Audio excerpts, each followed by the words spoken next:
नागपूर शहर बसचे कंत्राटी कर्मचारी संपावर गेलेले आहेत। नागपूरच्या मोरभवन बस स्थानकामध्ये कर्मचाऱ्यांचं आंदोलन सुरू झालंय।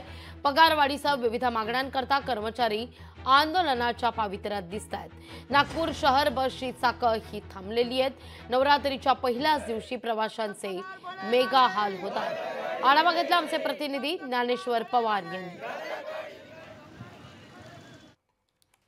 आज नवरात्रीचा पहिला दिवस आणि शहर बस सेवेतील सगळे कंत्राटी कर्मचारी जे आहेत ते आजपासून बेमुदत संपावरती गेलेले आहे। मी आता नागपूरच्या मोरभवन बस स्थानकामध्ये आहे। आपण पाहू शकतो की सगळे कर्मचारी जे आहेत ते या ठिकाणी एकवटलेले आहे आणि पगारवाढीच्या मागण्याला घेऊन जे आहे ते या ठिकाणी त्यांनी संप पुकारलेला आहे। त्यामुळे प्रवाशांचे जे आहे ते हाल होताना दिसते। आपल्यासोबत काही कर्मचारी त्यांच्याशी बोलूया।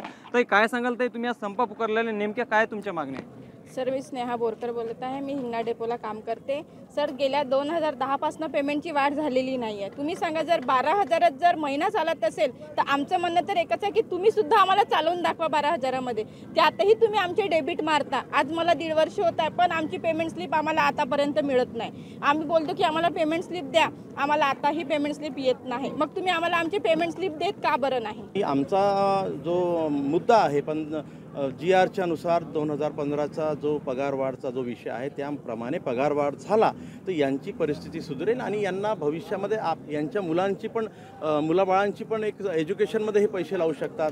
आणि आज महागाईच्या नुसार यांना खूप त्रास होत आहे, म्हणून आम्ही पगार वाढला पाहिजे या दृष्टिकोनातून आम्ही मार्ग त्यामुळे आम्ही हजारोच रुपये वाढवतो, म्हणून आम्ही अजून उग्र आंदोलन आम्ही सुरू केलेलं आहे। नवरात्राचा पहिला दिवस असल्यामुळे जे आहे ते या ठिकाणी मोठी वर्दळ असते, मात्र आज संप असल्यामुळे अनेक प्रवाशांचे हाल देखील होताना दिसत आहे। त्यामुळे लवकरात लवकर आमच्या मागण्या पूर्ण करा, अन्यथा अशाच पद्धतीने बेमुदत हा संप सुरू राहणार असा इशारा जे आहे ते या ठिकाणी कंत्राटी कामगारांकडून देण्यात येतो आहे।